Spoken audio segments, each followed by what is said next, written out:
আসসালামু আলাইকুম। আজকে পোয়া মাছের দো পেঁয়াজা রান্নাটি আপনাদের সাথে আমি শেয়ার করছি।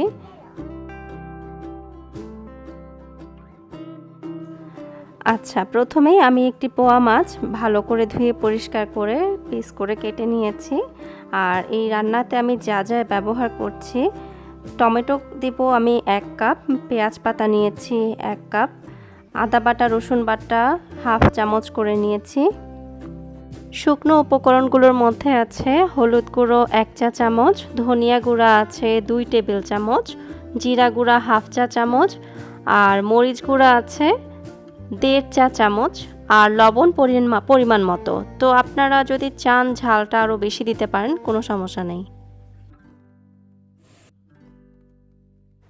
প্রথমেই একটি প্যানে আমি তেল দিয়ে দিচ্ছি। এখানে তেল দিয়েছি আমি প্রায় 1 কাপের মতো। যেহেতু দো পেঁয়াজা সেহেতু তেলটা একটু বেশি দিতে হবে। পেঁয়াজ দিয়েছি 1.5 কাপ পরিমাণ। পেঁয়াজটা একটু তেলে নরম হয়ে আসলে তারপর আমি একে একে বাটা মশলাগুলো দিয়ে দিব। বাটা মশলার মধ্যে প্রথমেই আদা বাটা রসুন বাটা এগুলো দিয়ে দিলাম।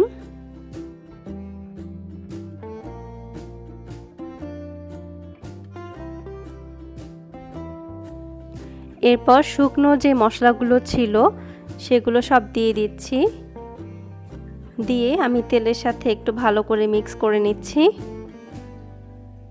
কিছুটা পানিও অ্যাড করে দিব আমি এই মশলার সাথে।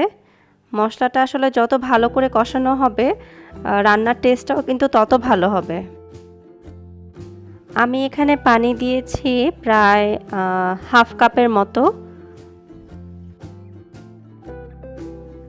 এখন এই মশলাটা আমি ভালো করে কষিয়ে নিচ্ছি।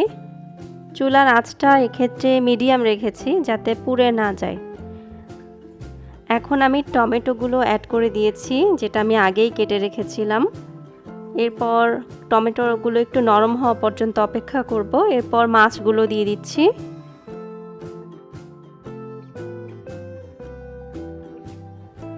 আচ্ছা, এই ক্ষেত্রে অনেকেই কিন্তু আমরা মাছ ভেজে তারপর রান্না করি।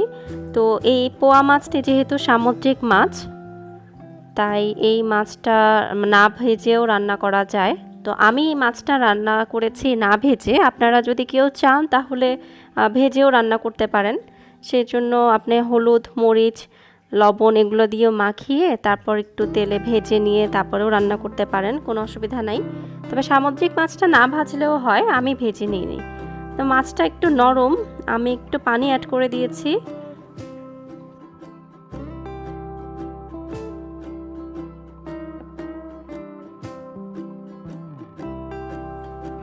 তো 5 মিনিট অপেক্ষা করার পর আমি যে পেঁয়াজ পাতাগুলো কেটে রেখেছিলাম সেই পেঁয়াজ পাতাগুলো মাছে দিয়ে দিলাম।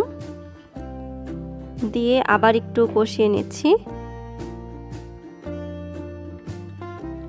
এরপর একটি ঢাকনা দিয়ে ঢেকে আমি ঝোলটা শুকানো পর্যন্ত অপেক্ষা করব। এই তো তৈরি হয়ে গেল আমার পোয়া মাছের দো পেঁয়াজা। খেতে বেশ মজার হয়েছিল, আপনারা বাসায় ট্রাই করবেন। এই ছিল আজকের রেসিপি। তো আমার চ্যানেলটি ভালো লাগলে অবশ্যই সাবস্ক্রাইব করবেন। আপনারা সবাই ভালো থাকবেন। Thank you.